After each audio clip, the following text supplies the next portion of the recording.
Hey folks, this is Z-Man with Kadesh Farm. I'm going to give you guys an update on some work that we are doing, field renovation this spring. This field was full of broom sedge, as you can see way down there, but we finally got the majority of it burned. Had a lot of moisture in this area, the reason why I didn't do a good complete burn, like this section over here.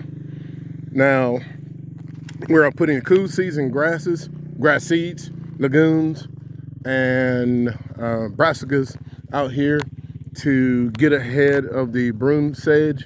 We've already had the field limed last year, and they recommend that, or advise, it usually takes about 6 months to a year for the lime to actually do its job.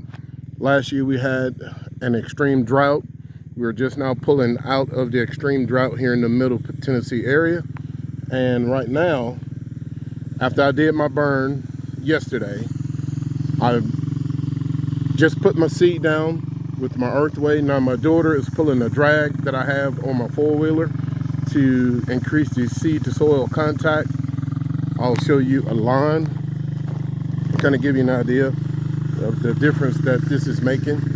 It's easy to see because of the charred grass stubble, and when you run over it with the drag, you can see the difference.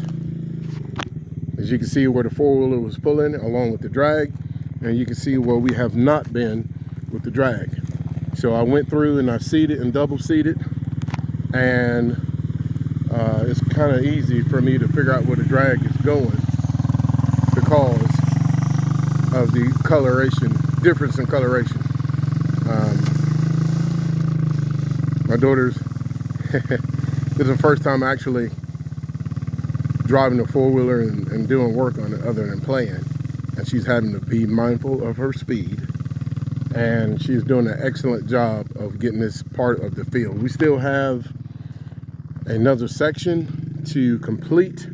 This is a section that we did about a week or so ago. As you can see, we have grass. And another section over there, I'll walk over there. I did a video on it before, and this stuff is actually growing with the weather that we have. I'll slow down here and see if we could see some clover, some ryegrass, some fescue. This field, I think this is roughly about a 5-acre field, 4.5 to 5 acre field. This field back here is going to be my cool season field. That's why I'm dumping so much of the cool season type grasses, legumes, and different things of that nature back here. I will maybe put some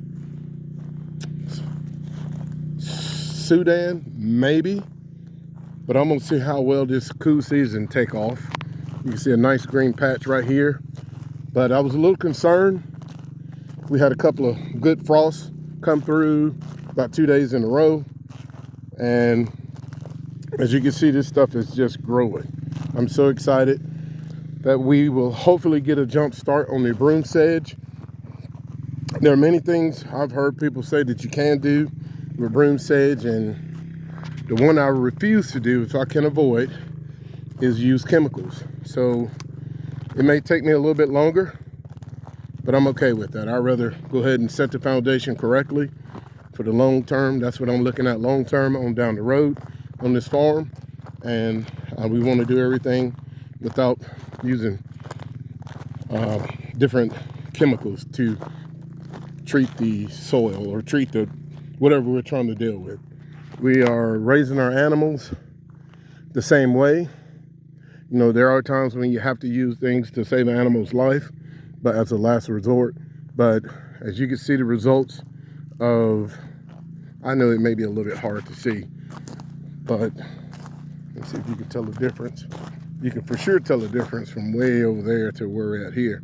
And I do have a lot of greenery, and my clover is just, oh, I'm so excited because I just could not get anything to grow back here other than broom sedge. I mean, this field here, when we first bought this property, I've never seen broom sedge as tall as 6 feet tall. When we actually were looking at the property before we purchased it, my wife and kids and I come down through this field, and we had to yell at each other to figure out where we were, just because the broom sedge was so tall and it was so thick.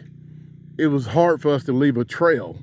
It was just ridiculous. But animals don't live on broom sedge, and that's why we are eradicating the sea of broom sedge. You can see a nice little green patch here.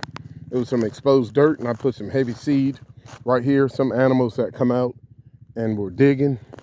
I don't know, it's a bunch of mice or whatever is out here. There's a lot of spots like that. But we have all kinds of good stuff that are growing. Plantain. I think I've seen some dock that are naturally growing out here.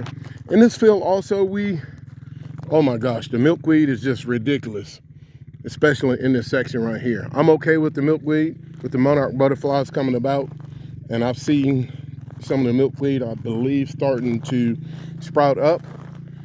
But just a little bit of work, and I have a great feeling that the benefit of it is gonna just outweigh how hard we've had to work to get this done. I've had fire lanes cut. As you can see the difference, this is a little more compact for me riding with the four-wheeler and keeping it cut down, because last year I already had my mind made up that I was going to do fire lanes. One thing I've learned, if I do fire lanes, whatever you think you should, make it, double it, because we've seen fire jump across fire lanes just because the wind catch it just right, and some of the stubble or the ambers get across and get into this dry section, and you're fighting a fire that you're not really ready to fight. We always ran with a tank on my four-wheeler, pressurized water tank, and I would have someone out here with a hand sprayer to deal with fire that got into the fire lane. And yesterday, the fire actually got away, but that's for another video. But I wanted to give you guys an update on this section of the property that I call the hill. I may just go ahead and start referring to it as the hill. This will be our cool season section. I'll need to get more seed to do this section here. I thought my earthway bag, I can't remember how many pounds of seed that it would hold. And it's obvious I didn't have enough. And I did lay it pretty thick up there in that area. I may just walk back down and fill up and come on back up here while I got help. Because it's a whole lot easier for me to go ahead and do my seed and let her drag, so we can get a lot of things done. A lot of things done. Something has been really digging right here. I don't know if it's coyote or not groundhog, maybe skunk. But I will put plenty of seed in this area and just give you guys show you the results later on. Maybe I'd say 5 weeks from now, and we should be busting at the seam. I may, as I said in a previous video, depends on how well this grows, have it cut one time for hay and then let it store up and have a section for our animals to graze in the wintertime. Stockpile, that's the word I'm trying to use.